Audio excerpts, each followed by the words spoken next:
If you were a real man, you would be taller. You're tuned in for those in the cheap seats. Tonight, we're going back to heightism again. I know that I had a video 6 months back that I did called heightism. Now, I want to do another video about heightism because for some reason, heightism seems to be a topic that black women cannot escape. It's somehow embedded in their psychology or their pathology that a man should be over 6 feet tall before they recognize his masculinity. Just because I'm not over 6 feet tall does not mean my masculinity doesn't exist.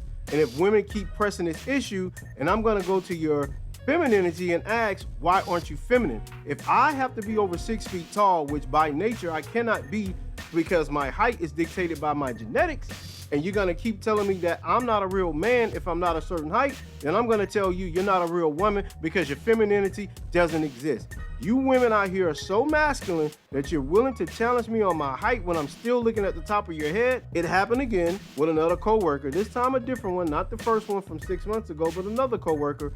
When we were joking around, she told me, hey, if you were a real man, you would be taller. Of course, they love saying this to you if you're not over 6 feet tall. And I got a question, lady. Why in the hell, in a first world civilized country, do I have to be over 6 feet tall for you to feel like you're protected when all I can do is have a firearm and no man can withstand the artillery of a firearm or a life silencer? It doesn't matter your height. If you catch one of those hot things, you're going down.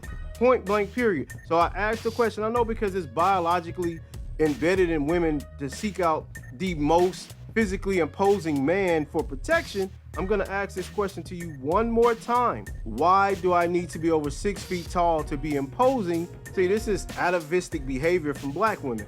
Black women are so atavistic in their approach to men that they're going off primitive, primal, biological imperatives for protection when they live in a first world civilized country. I have to keep bringing them back around to this same notion that if men had these same superficial standards that we place on women, that you have to look this way, you have to look that way, you have to be feminine, you have to be feminine this way, you have to be feminine that way, you wouldn't like it. And when men say the simplest things like your femininity shouldn't be something that you flip on and off, and have conditional femininity depending on if the man makes enough money or if the man is tall or a man is physically imposing, then what are we talking about here, ladies? Because if I have to be a certain height for you to respect me, you gotta have a certain level of femininity for me to recognize your womanhood. That's where I'm going with this now, because the next one of you tell me that, I'm gonna question your femininity and your womanhood. Just because you're born with the correct anatomy, a lady does not dictate.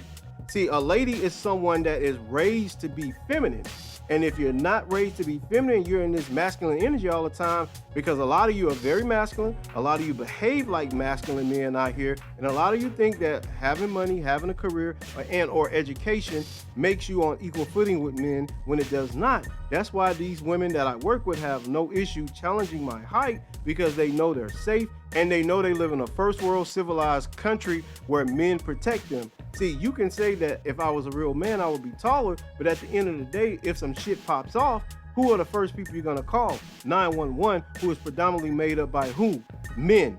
That's right, men. The same men who you question their authority, you don't show respect, and you even fleeing heightism at a man for no reason at all. Even if it's just unjust or plain, you're still being belligerent and disrespectful. Now, I understand that all women don't behave like this, but there's enough or a critical mass of you who believe that just because a man isn't over 6 feet tall, then that man's masculinity, his authority, and his leadership should be questioned. I'm gonna tell you ladies this for the last time, grow up. Your atavistic look at men is childish, immature, and downright slanderous. That's all I got tonight, man. Don't forget to like, comment, and subscribe. I'll catch y'all on the next one. Peace. Let's go!